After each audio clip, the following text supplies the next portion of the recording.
આ એક મંત્ર બોલવાથી તમે તમારા સ્નાનમાં આટલી નદીઓનું સ્થાન મેળવી શકો છો. જય શ્રી કૃષ્ણ. હું છું માનસી દેસાઈ શાસ્ત્રી, કૃષ્ણ સખી.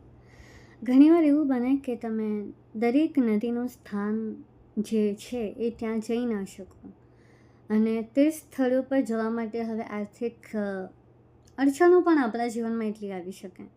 નોર્મલી ગુજરાતમાં તો નર્મદાજી છે, તાપી છે, પણ ગંગાજીને પામવા માટે આપણે છેક હરિદ્વાર જવું પડે. એવી અઢળક નદીઓ છે જેનું આપણા જીવનમાં, આપણા સ્નાનમાં ઘણું મહત્ત્વ છે. આપણું જીવન આપણી ધર્મ સંસ્કૃતિ જેટલી પાવરફુલ છે કે જેની પરાકાષ્ઠા ઘણી ઉપર છે. તમે એને સામાન્ય રીતે ઓળખી ન શકો. એમ નરી આંખે કે સૂક્ષ્મ આંખોથી આપણે સૂક્ષ્મ જીવોને જોઈ નથી શકતા. આ એવી વાતો છે. તમારા જીવનની અઢળક સમસ્યાઓ સામાન્ય ઉપાયો દ્વારા જીવનભર માટે જડમૂળથી નષ્ટ થઈ શકે છે.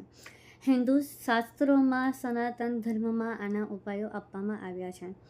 સૌથી પહેલાં તો આપણે આપણા શરીરને સ્વચ્છ કરીએ છીએ, સવારે નહીએ છીએ. એમાં જ સૌથી મોટું ઓરા ક્લેન્ઝિંગ. એ પહેલાં તમને ઓરા ના ખબર હોય તો મને જણાવજો, હું ઓરા શું કહેવાય છે એ તમને કહીશ.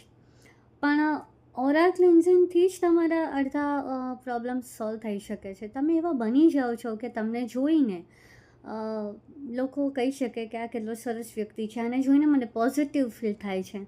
આ વસ્તુ બહુ જ મહત્ત્વની છે તમારા જીવનમાં, અને આને એક તરફી ઓરા પણ તમે કહી શકો. જો મેં તમને સરળ ભાષામાં અત્યારે તો કહી દીધું છે કે ઓરા શું કહેવાય.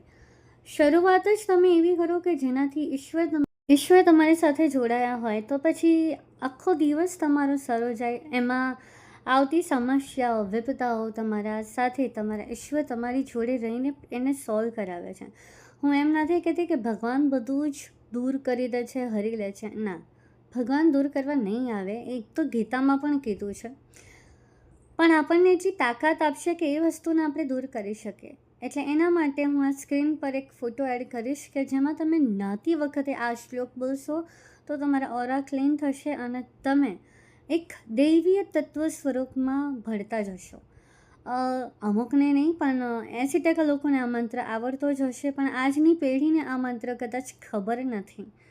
તમે તમારા બાથરૂમમાં એને એક પ્રિન્ટ કરીને પણ લગાવી શકો છો, જેનાથી કદાચ તમને મોઢે ના થાય તો નાના બાળકોને એ વસ્તુ તમે શીખવાડવા માંગતા હો તો બિલકુલ એ પોસિબલ છે. જય શ્રી કૃષ્ણ, જય માતાજી. હું છું દેસાઈ માનસી શાસ્ત્રી, કૃષ્ણ સખી.